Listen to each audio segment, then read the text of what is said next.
Shalom semuanya, senang banget bisa berkumpul dengan kalian semua. Walaupun secara online, tapi kita mau sama-sama merasakan hadirat Tuhan. Mari kita persiapkan hati dan pikiran kita. Mari kita bersatu dalam doa. Kasih ya Tuhan untuk hari ini ya Tuhan, atas berkat Engkau, anugerah Engkau ya Tuhan. Kau selalu melindungi kami dimanapun kami berada ya Tuhan. Kami mau sama-sama mengucap syukur ya Tuhan atas kebaikan Engkau ya Tuhan. Dan kami mau persiapkan hati dan pikiran kami ya Tuhan untuk ibadah hari ini ya Tuhan. Terima kasih atas kebaikan Engkau ya Tuhan, supaya kami terfokus kepada Engkau ya Tuhan. Terima kasih ya Tuhan, dalam nama Tuhan Yesus, amin.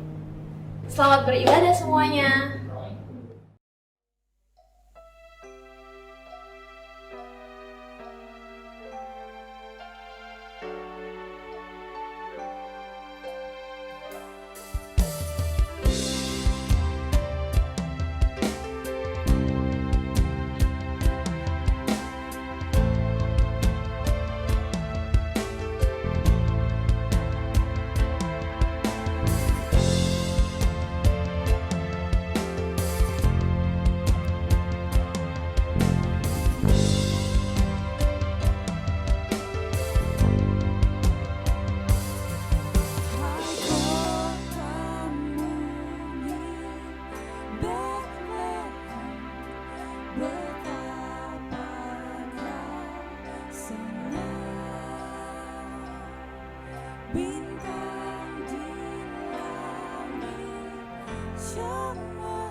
Shalom anak muda, perkenalkan nama saya Yosafat Belsazar Huta Barat.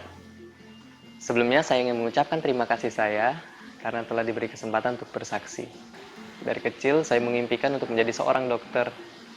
Tetapi saat saya SMA, saya mengalami banyak tantangan sehingga saya banyak bermain, banyak kehilangan fokus, kehilangan arah, tidak belajar untuk mendapatkan tujuan yang saya inginkan, yaitu menjadi dokter dan masuk kampus kedokteran.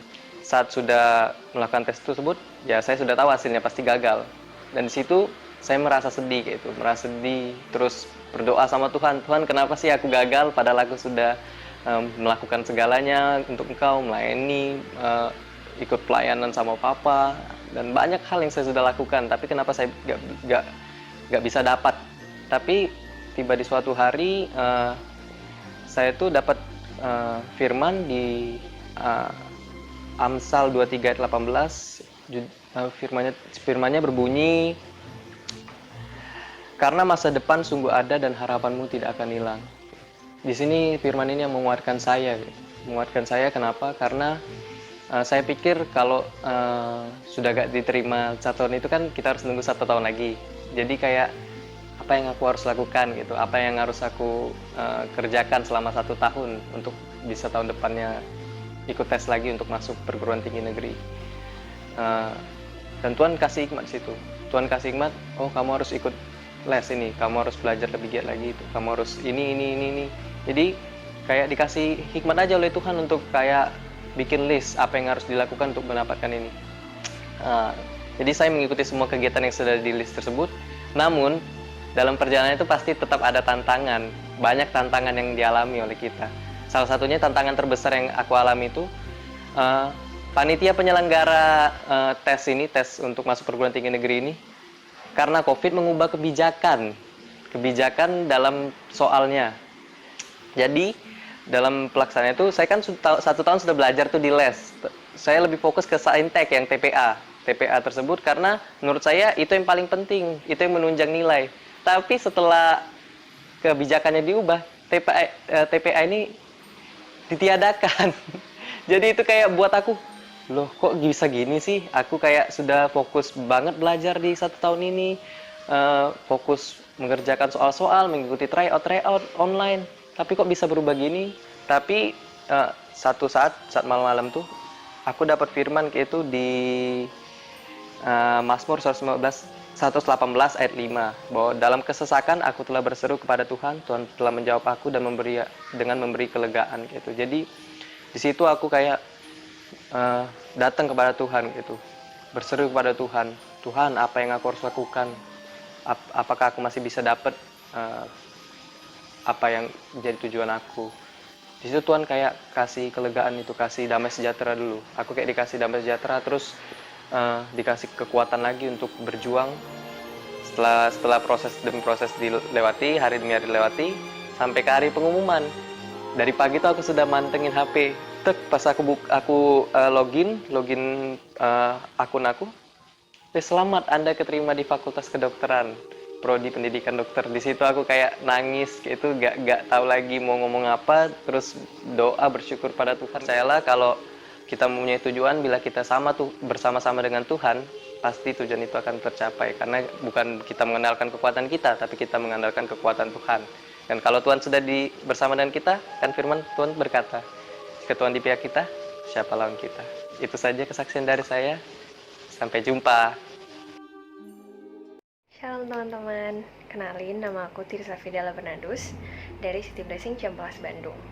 Pada kesempatan ini, aku berterima kasih buat kesempatan yang diberikan buat aku boleh berbagi dikit mengenai pengalaman aku bersama Kristus. Aku berasal dari sebuah kota kecil di Pulau Sulawesi yang mungkin dulu nggak begitu dikenal sama orang-orang sebelum terjadinya tsunami dan likuifaksi pada tahun 2018, yaitu Kota Palu. Awalnya aku nggak pernah membayangkan Tuhan akan bawa aku sampai ke level aku sekarang ini. Setelah hidup 17 tahun di Kota Palu bersama orang tua, pada saat kelas 3 SMA, aku memberanikan diri untuk mengikuti SNMPTN dan mendaftarkan diri pada salah satu universitas terbaik di Indonesia, yaitu Institut Teknologi Bandung. Karena aku nggak begitu yakin dengan hasilnya, aku pun coba daftar di perguruan tinggi swasta lainnya dengan maksud sebagai pegangan kalau aku nggak lolos di ITB. Dengan secuil harapan dan dukungan dari orang tua, gak nyangka, puji Tuhan banget aku berhasil diterima di kampus ini pada tahun 2014. Aku sangat bersyukur tentunya, namun disinilah ujian yang sebenarnya baru terjadi buat aku. Pindah ke kota Bandung mengharuskan aku untuk beradaptasi di lingkungan dan dengan orang-orang yang baru. Perbedaan bahasa juga aku rasa menjadi sebuah tantangan buat aku yang introvert untuk membuka diri dan berkenalan dengan banyak orang baru. Belum lagi pelajaran di kampus ITB banyak yang sulit dimengerti. Karena ini aku jadi suka bandingin diri sama teman-teman lain yang berasal dari kota yang lebih maju, karena seenggaknya mereka udah punya pengetahuan dasar yang lebih baik daripada aku yang berasal dari daerah ini. Kadang aku juga sering merasa sendiri sampai homesick karena nggak ada teman-teman yang berasal dari daerah yang sama dengan aku. Hal ini membuat aku mengalami struggle pada tahun pertama kuliah, di mana aku pun mendapatkan beberapa nilai yang cukup rendah dan sempat hampir mematahkan semangat aku buat melanjutkan kuliah di ITB. Selain itu, biaya yang mahal juga menjadi salah satu concern aku untuk melanjutkan 6 semester berikutnya.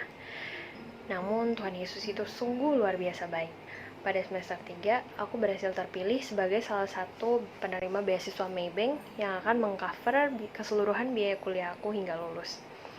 Berjalannya waktu, aku bersyukur banget karena di Bandung aku dipertemukan dengan banyak kakak-kakak mentor yang baik hati di kampus, juga banyak kakak rohani di gereja City Blessing Cihampelas. Aku pun mulai ikut pelayanan dan berteman dengan banyak orang dari kota-kota lain. Tuhan Yesus kemudian bawa aku untuk belajar dari teman-teman lain ini sehingga aku bisa mendapatkan peningkatan nilai pada semester 3 dan seterusnya. Sehingga tiba saatnya untuk mengerjakan skripsi, aku pun mulai mempersiapkan topik yang akan dibahas dan aku udah ngasih tahu ke dosen pembimbing aku mengenai topik ini. Awalnya sang dosen menyetujui dan menyuruh aku buat nyiapin proposal. Saat aku ngumpulin proposal bersama 2 orang teman lainnya, ternyata topik aku ditolak dan aku pun diarahkan untuk mengganti ke topik lain dan ditugasin untuk membaca banyak paper. Jujur saat itu aku kecewa dan takut. Kecewa banget karena aku udah terlebih dahulu mengapproach dosen itu, tapi ternyata ide aku nggak disetujui. Sedangkan 2 orang teman lainnya baru aja mengajukan topik, namun mereka udah langsung di ACC. Aku juga takut karena jika pengerjaan skripsi ini nggak selesai tepat waktu, beasiswa aku terancam dicabut dan aku harus bayar seluruh kelebihan waktu dengan biaya sendiri. Akhirnya di saat itu aku pun berusaha, berdoa, dan benar-benar berserah sama Tuhan. Dalam doa itu aku berkata, biarlah kehendak Tuhan yang jadi, karena aku yakin pasti waktu Tuhan itu waktu yang terbaik. Bulan Juli 2019 pun berlalu. Aku merasa sedih karena aku gak bisa lulus tepat waktu. Tapi aku gak nyerah, aku berusaha untuk beresin skripsi supaya bisa wisuda di periode berikutnya, yaitu di bulan Oktober 2019. Lagi-lagi Tuhan membuat aku terkagum-kagum. Satu persatu jalan dibukain dan aku mendapat kemudahan untuk meneruskan pengerjaan skripsi. Sehingga bulan Agustus 2019 aku berhasil sidang akhir, bahkan lebih dulu dari 2 orang teman aku yang tadinya udah lebih dulu mulai karena proposal mereka udah disetujui. Bukan hanya itu, aku juga diterima untuk bekerja di salah satu perusahaan IT di kota Bandung, bahkan sebelum aku diwisuda. Padahal beberapa teman aku yang udah diwisuda bulan Juli pada saat itu masih mencari pekerjaan. Oh iya, setelah wisuda dan beberapa bulan kerja di perusahaan IT di Bandung tersebut, tidak lama kemudian Tuhan juga membawa aku dikasih kesempatan untuk kerja di kantor pusat perusahaan yang sama di Singapura sampai saat ini. Sungguh aku amazed banget sama cara Tuhan membawa aku naik level sampai kemana yang aku gak pernah bayangkan sekalipun. Sampai saat ini aku tetap terus menjaga relasi dengan komunitas rohani aku. Aku ikut Carousel online, juga cari gereja tempat aku bisa bertumbuh secara lokal, untuk saling support dengan teman-teman yang lain. Karena aku percaya banget bahwa komunitas pejuang iman yang sehat adalah kunci buat kita semua bisa berkembang dan mengalami perjalanan yang luar biasa bersama Yesus. So, keep on loving and serving Him with a grateful heart, and you will experience greater things in your life. Kalau mungkin saat ini kalian sedang ada dalam masa-masa yang sulit, ingatlah bahwa rencana Tuhan selalu jauh lebih baik. Hang in there, cause God is working and preparing a best way for you. God bless.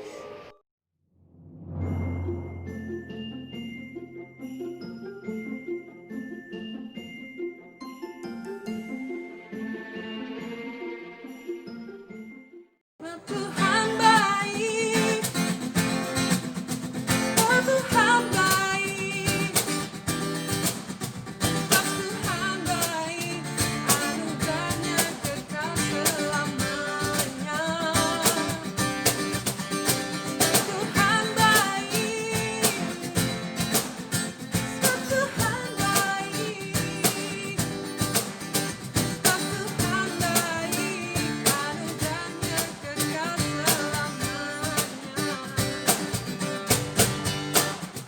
Masuk gerbangnya bersyukur dengan penuh pujian, bersuka di hadiratnya, nyanyi besarkan agung namanya, puji dia tiuplah sanggakanlah, musik dan tarian.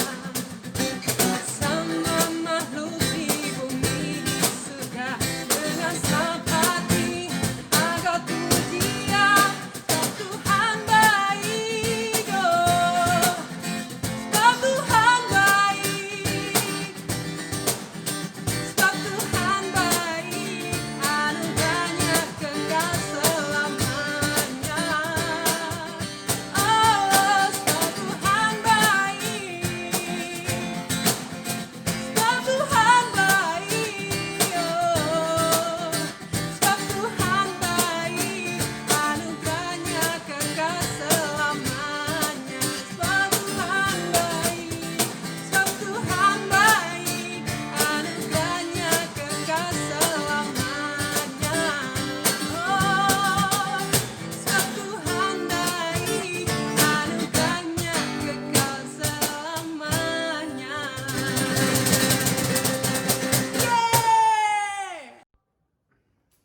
Lagi ngapain? Lagi liatin story Instagram. Daripada liat story, kita mending bikin story bareng. Soalnya kita lagi ibadah online.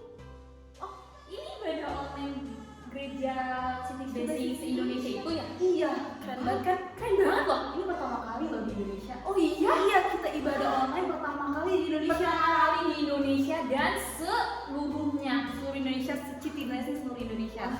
Keren kan? Udah, kita buat story, tapi bikin story-nya buat apaan? Bikin aja dulu, nanti kita share. Abis kita share, di tag ke youth masing-masing. Terus nanti ada hashtag. Hashtagnya apa?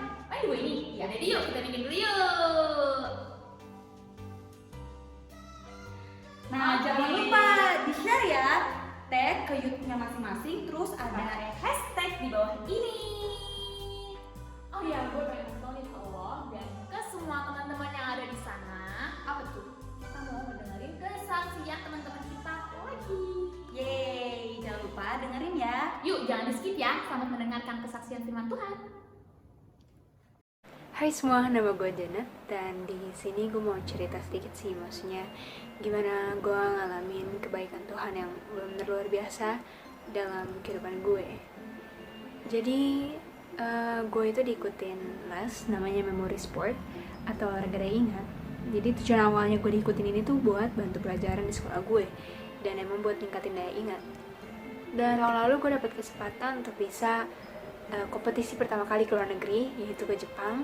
Dan di sini ya benar-benar bersyukur banget sih gue, maksudnya bisa dikasih kesempatan untuk pergi ke Jepang dan kompetisi di sana. Dan gue juga mengucap syukur gue pulang bisa dapat 1 medali emas.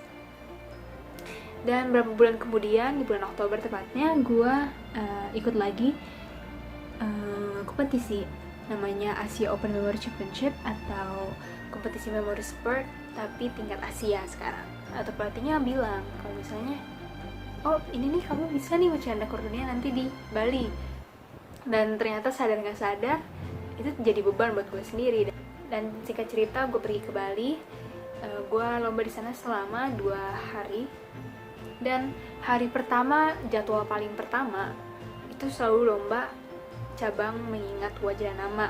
dan itu yang cabang yang gue diharapin buat pecahin rekor di situ. Dan setelah gue lewatin tuh cabang, maksudnya setelah selesai berapa jam kemudian saya dikeluarin, dan waktu gue lihat ternyata gue gak berhasil mecahin rekor dunia. Dan yang kedua, nilai gue yang gue dapat dari lomba itu jauh banget di bawah dari yang gue dapat waktu latihan. Dan menurut gue ini bener-bener apa ya, gue bingung dan gue kecewa gitu loh sama diri gue. Kok nilainya segini, maksudnya rendah banget. Yang gue anggap itu bener-bener nilainya yang anjlok gitu. Puji Tuhannya gue tetap dapat medali emas di cabang itu, tapi tetap aja di luar itu semua gue tetap merasa kecewa sama diri gue. Dan gue juga kayak malu gitu karena orang udah kayak nge-expect gue sesuatu dan tiba-tiba gue nggak dapet itu. Tapi lama kelamaan gue mikir, maksudnya ya udah gue bersyukur aja dulu, emang bukan waktunya kali ya. Dan akhirnya bulan Desember gue ikut lagi lomba namanya World Memory Championship, dan di sini adalah kompetisi memory sport tingkat dunianya, diadain di Cina. Dan di sini gue juga ngejar gelar namanya International Grandmaster of Memory, dimana gelar ini tuh lebih tinggi tingkatnya daripada gelar yang gue kejar di Asia. Hamin satu sebelum lomba di Cina, gue bener-bener yang kayak, aduh gimana nih kalau besok sama kejadiannya kayak waktu di Bali. Gue selesai lomba di hari itu dan ada break, tiba-tiba mama gue nge-WA, "Kak, congratulations ya." Loh, apaan nih, perasaan gue belum tahu ada nilai apa-apa yang keluar gitu kan, tiba-tiba mama gue udah bilang selamat kan. Dan waktu gue lihat skornya, puji Tuhan itu ternyata skornya gak sejelek yang waktu di Asia, dan maksudnya skornya ini masih ada di jangkauan ekspektasi gue lah ceritanya. Waktu pelatihnya balik lagi, dia bilang, "Selamat ya Jen, kamu berhasil mencapai rekor dunia junior." Dan di situ gue langsung kayak, hah, seriusan? Dan gue bener-bener kayak gak tahu mau ngomong apa. Gue cuma diam, gue ngeliatin itu pelatih, dan gue mikirin bener-bener kayak, wih ini beneran seriusan, gue beneran mecahin rekor dunia junior, mecahin rekor yang sebelumnya dipegang sama orang Jerman selama 5 tahun, dan itu gue yang pecahin. Dan itu rasanya kayak wow. Dan gak sampai situ lagi, gue dapat lagi kabar baik kalau misalnya gue berhasil dapetin gelar International Grandmaster of Memory, dimana gelar ini tingkatannya lebih tinggi daripada gelar yang gue kejar di Asia, tapi gue nggak dapet, dan malah gue dapet yang lebih tingginya gitu di tingkat dunia ini. Dan di sini gue belajar kalau apa yang kita nggak pernah pikirin, apa yang kita nggak pernah bayangin, Tuhan tuh bisa ya kasih aja gitu ke kita. Tuhan bisa make it happen for us. Dan apapun yang kita rasa tuh nggak mungkin awalnya, Tuhan tuh bisa buat jadi mungkin. Terus gue juga belajar bahwa rencana Tuhan itu pasti rencana yang terbaik, dan ada rencana yang lebih baik daripada yang gue rencanain sendiri. Tuhan tunjukin bahwa gak ada tuh yang mustahil dalam dia gitu. Mungkin lo nggak tahu sekarang nih Tuhan rencanain apa sih, maksudnya nggak tahu nih kenapa ada di situasi ini, nggak tahu kenapa lo ngerasain sesuatu ini yang mungkin saat itu nggak enak, tapi percaya aja Tuhan tuh punya sesuatu yang lebih baik. Maksudnya ada hal yang baik tuh lagi menunggu lu di sana gitu istilahnya. Paling ini aja dari gue. Makasih banyak udah dengerin cerita gue. Semoga bisa memberkati. And oke deh, God bless you all. Bye-bye. Hai, nama saya Kasanova Tarigan. Saya ingin menceritakan kebaikan Tuhan yang begitu luar biasa dalam kehidupan saya. Pada bulan April, Tuhan mengizinkan saya terkena virus COVID-19. Saya dinyatakan positif. Suatu hal yang sangat mengerikan dalam kehidupan saya. Ya, saya pribadi, saya benar-benar sangat takut waktu itu. Ya, apalagi ditambah kondisi saya waktu itu sangat buruk. Saya dirujuk di rumah sakit rujukan COVID, karena waktu itu saya sangat merasakan sakit yang hebat sampai saya nggak bisa lagi bangun, batuk yang luar biasa, tenggorokan saya sakit, saya untuk bernafas juga sulit, sampai akhirnya saya dioksigen dan saya dipasang kateter karena saya tidak bisa bangun dari tempat tidur.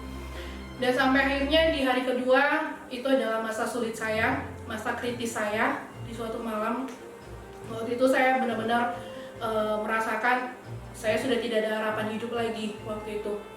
Sampai akhirnya saya cuman berserah sama Tuhan. Saya meminta kesembuhan sama Tuhan waktu itu, meminta pertolongan Tuhan karena di dalam ruangan yang sangat besar saya hanya sendirian dan tidak ada siapapun di dalam ruangan itu. Saya benar-benar merasakan kesakitan saya sendirian dan saya hanya bersama Tuhan.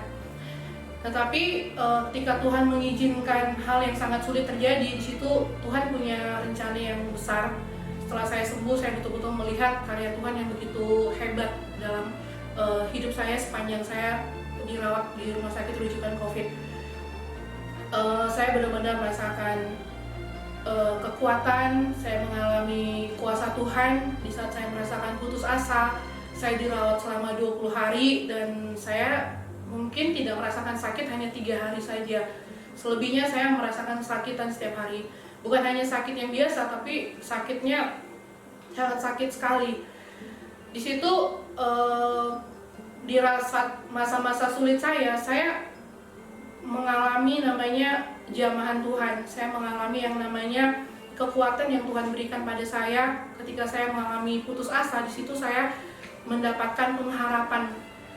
Dan yang saya alami ketika saya sakit, ketika saya merasakan putus asa, saya datang kepada Tuhan karena saya tahu waktu itu harapan saya cuma satu-satunya sama Tuhan Yesus. Dan akhirnya hari demi hari saya jalani dan saya dinyatakan sembuh, dinyatakan negatif. Dan saya percaya itu semua karena kuasa Tuhan, karena begitu banyak yang juga berdoa untuk saya. Dan saya sembuh bukan karena kekuatan saya, karena kuasa Tuhan yang bekerja dalam hidup saya.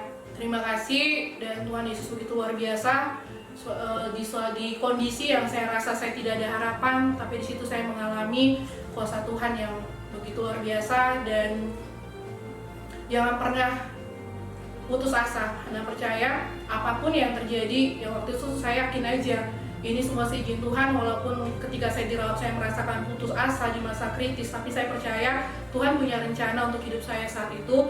Dan saya benar-benar mengalami kesembuhan dan mengalami mujizat dari Tuhan. Terima kasih, terus semangat dan berharap sama Tuhan. Tuhan Yesus memberkati.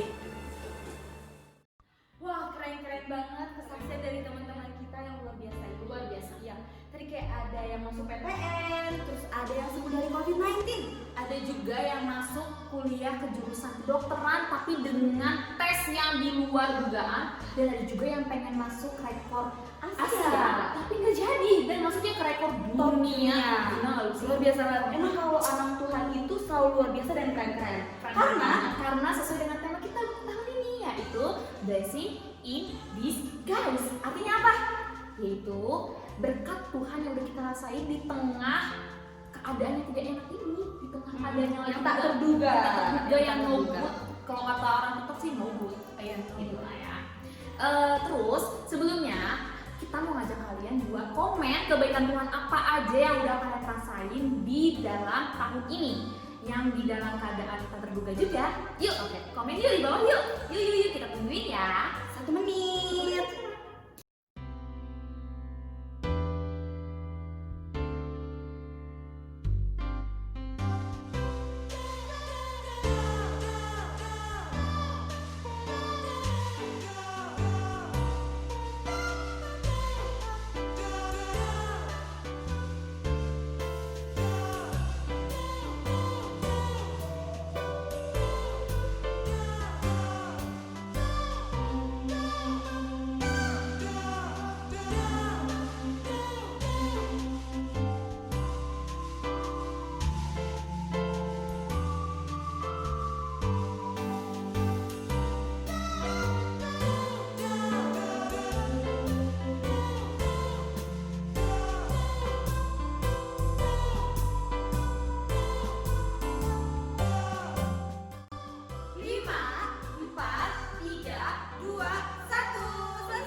dan luar biasa banget. Waduh, Tuhan Yesus memberkati kalian semua dimanapun kalian berada. Nah, sebelum firman Tuhan, kita mau menyanyikan lagu lagi, satu pujian sebelum kita mendengarkan firman Tuhan. Yuk, kita memuji nama Tuhan bersama-sama. Let's go. Selamat mendengarkan firman Tuhan. The first Noel, the angel did say, was the certain poor shepherd in fields they lay, in fields where they lay keeping their seed on a cold winter's night. There was so deep. The first Noel, the angels did say, was to certain poor shepherds in fields they lay, in fields where they lay keeping their sheep on a cold winter's night. That was so deep.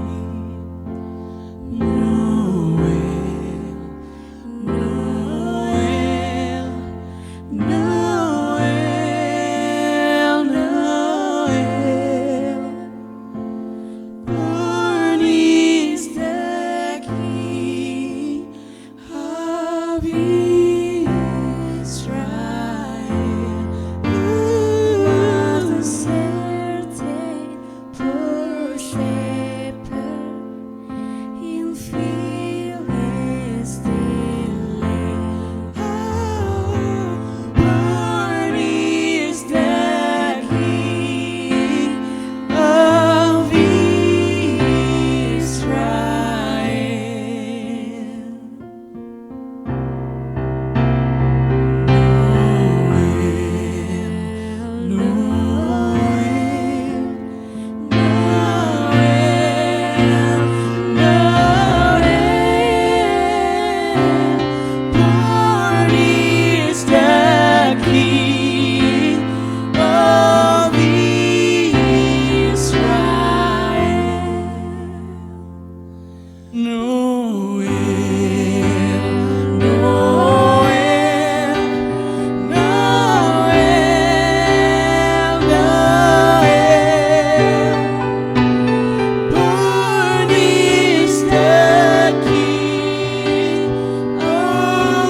Born is the King of Israel.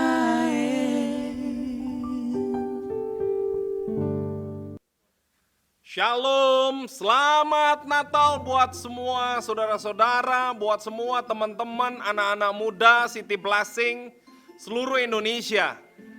Pada kesempatan ini, saya percaya bahwa ini menjadi sebuah momentum yang baik buat kita untuk merayakan Natal bersama-sama. Saya ingin menyapa seluruh rekan-rekan muda yang ada di Indonesia bagian barat, di Aceh, bahkan sampai ke timur yang ada di Papua. Saya percaya bahwa pada kesempatan ini menjadi sebuah kesempatan yang baik untuk kita sama-sama merenungkan makna Natal yang ada pada platform ini, kita merayakannya bersama-sama. Sebelum kita berbicara lebih jauh, saya ingin mengajak Anda sekalian untuk membuka Alkitab kita bersama-sama, atau silakan buka gadget Anda masing-masing atau Bible apps yang Anda miliki. Mari kita buka di Yesaya pasal yang ke-9 ayat yang ke-5 dikatakan demikian. Sebab seorang anak telah lahir untuk kita, seorang putra telah diberikan untuk kita. Lambang pemerintahan ada di atas bahunya dan namanya disebutkan orang, Penasehat Ajaib, Allah yang perkasa, Bapa yang kekal, Raja Damai. Pada tema Natal kita bersama-sama pada kesempatan ini, Blessing in Disguise, kita mengalami banyak masa-masa sulit. Kita mengalami banyak perubahan pada platform-platform kehidupan sosial kita. Bahkan gereja kita dengan tata cara dan liturgi banyak berubah pada tahun 2020 ini. Saya percaya segala sesuatu ada maksud di balik ini. Mungkin kita sulit pada awalnya untuk beradaptasi, untuk mengadaptasi apa yang menjadi sebuah kebiasaan baru buat kita.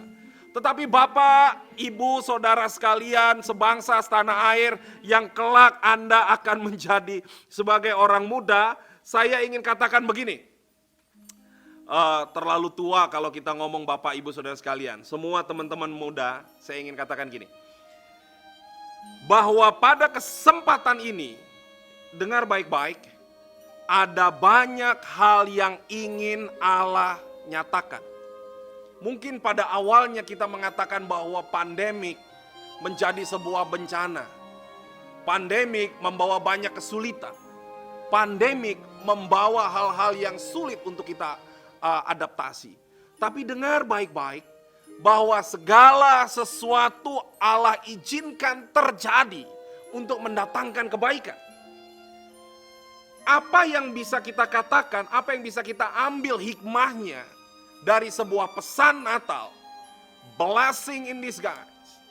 Ini menjadi sebuah kesempatan yang mungkin Anda sering mendengarkan kata-kata ini yang sangat viral pada saat ini. Tapi dengar baik-baik, di balik keadaan yang sulit itu, Allah menempatkan berkat-berkatnya buat Anda dan saya. Allah punya rencana yang baik buat Anda dan saya. Pada kesempatan ini, dengarkan baik-baik. Sekali lagi saya ingin katakan buat semua orang-orang muda, dengarkan baik-baik. Hal pertama yang harus engkau ketahui adalah jaga jiwamu, jaga pikiranmu. Kitab Roma pasal yang ke-12 mengajarkan kita berubahlah oleh pembaharuan budimu. Bahwa pada kesempatan ini saya ingin katakan bahwa di dalam momentum ini, ingat, pikiran kita memainkan sebuah peranan yang sangat penting. Untuk kita tetap memiliki pikiran yang tajam, pikiran yang jernih, fokus kepada Allah. Untuk mendapatkan makna atau berkat yang Tuhan berikan di masa-masa sulit ini, kita perlu memiliki pikiran yang jernih. Pada kesempatan Natal ini, dengar baik-baik. Ketika engkau berdoa, ketika engkau berharap bahwa ada sesuatu intervensi Tuhan di dalam setiap masalahmu, apakah ketika engkau mengatakan amin, maka semuanya terjadi perubahan? Belum tentu. Saya ingin katakan, saya bukannya tidak percaya kepada mujizat, tetapi pada kesempatan ini saya ingin katakan bahwa Allah sedang memproses kita. Blessing in Disguise. Dengar baik-baik. Dengar baik-baik sekali lagi. Selalu dimulai dari diri kita sendiri. Ingat, kenapa saya memulai dengan ayat ini? Seorang anak telah lahir untuk kita, seorang putra telah diberikan untuk kita. Lambang pemerintahan, artinya segala macam pemerintahan yang ada di muka bumi ini takluk dalam pemerintahan Yesus Kristus. Dia adalah raja di atas segala raja. Namanya disebut orang penasehat ajaib. Dalam masa-masa sulit ini kita perlu keajaiban. Tadi saya ingin katakan, kita perlu berpikir jernih. Lalu Allah yang perkasa. Ingat, dia lahir ke muka bumi ini untuk sebuah tujuan yang mulia, yaitu mati di kayu salib. Untuk menyatakan keperkasaan dan kehebatan Allah. Bahwa ia berkuasa atas kematian. Ia lahir untuk sebuah tujuan, mati di kayu salib. Dan ia adalah Raja Damai. Teman-teman sekalian, segala sesuatu Allah izinkan terjadi. Dan sewaktu Anda berdoa, belum tentu segala sesuatu berubah. Tetapi siapa yang pertama kali dirubah? Kita. Doa merubah hidup kita. Sekali lagi saya ingin katakan, doa merubah pikiran kita, cara pandang kita terhadap keadaan. Itu sebabnya sekali lagi saya ingin katakan bahwa Allah memulai berkatnya dari dirimu dan dirimu. Yang kedua, milikilah kemampuan untuk beradaptasi, untuk engkau bisa menampakkan apa yang menjadi kehendak Allah dan pesan Allah di masa-masa pandemik, di mana kita merayakan Natal dengan cara yang baru. Kita merayakan Natal dengan platform.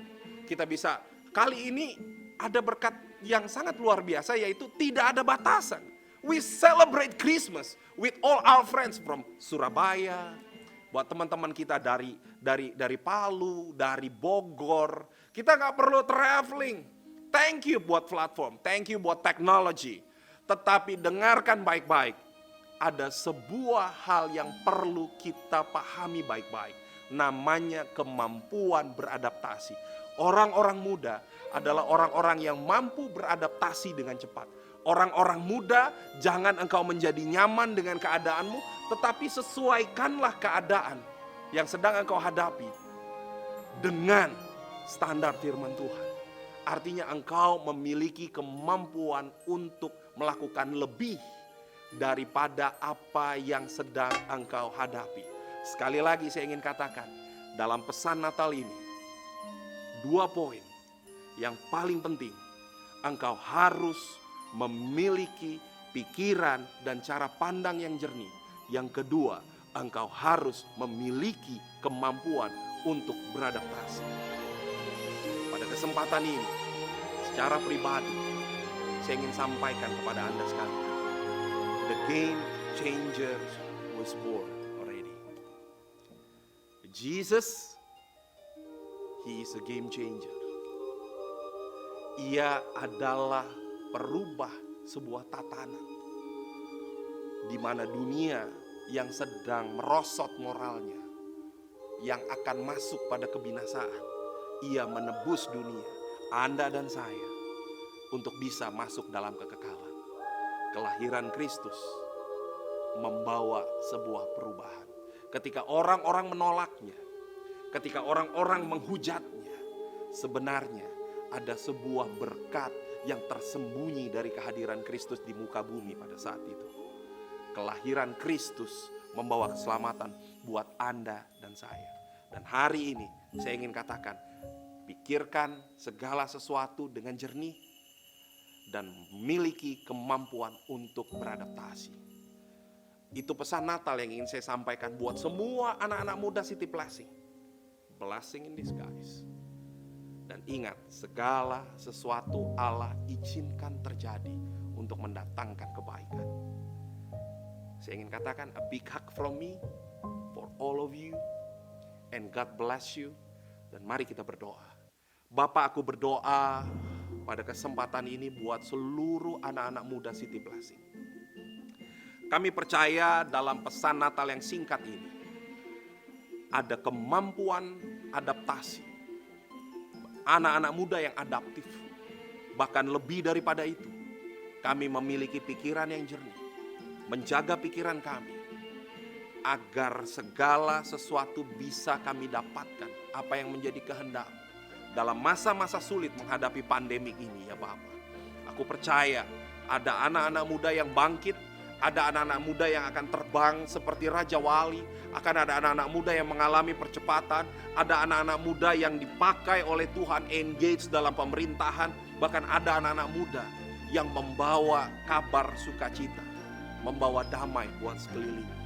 Bapa, kami mengucap syukur buat kesempatan ini. Di dalam nama Tuhan Yesus, pada kesempatan ini, ajar kami untuk membuka diri kami. Dan kami mau mendengarkan Roh-Mu yang kudus berbicara kepada setiap kami pribadi lepas pribadi. Pada momentum ini ya Tuhan. Roh Kudus, Engkau berbicara buat saudara-saudara kami, bahwa berkat-berkat-Mu tercurah dalam kehidupan kami. Di Natal yang kami rayakan dengan cara yang baru ini, kami mau tetap fokus memuliakan Tuhan. Di dalam nama Yesus, kami berdoa dan mengucap syukur. Dan kita semua yang percaya katakan, amin. Amin. Tuhan memberkati teman-teman sekalian. Stay safe and God bless you. Merry Christmas. Wah, gimana tadi firmannya? Keren banget kan? Mantap banget. Mantap banget, sis. Oh ya, aku mau kasih pesan buat kalian semua yang tadi udah ngedengerin firman Tuhan. Jangan didengarkan ya guys, tapi diaplikasikan di kehidupan kita masing-masing. Karena iman tanpa perbuatan adalah mati. Jadi harus diaplikasikan ya, oke?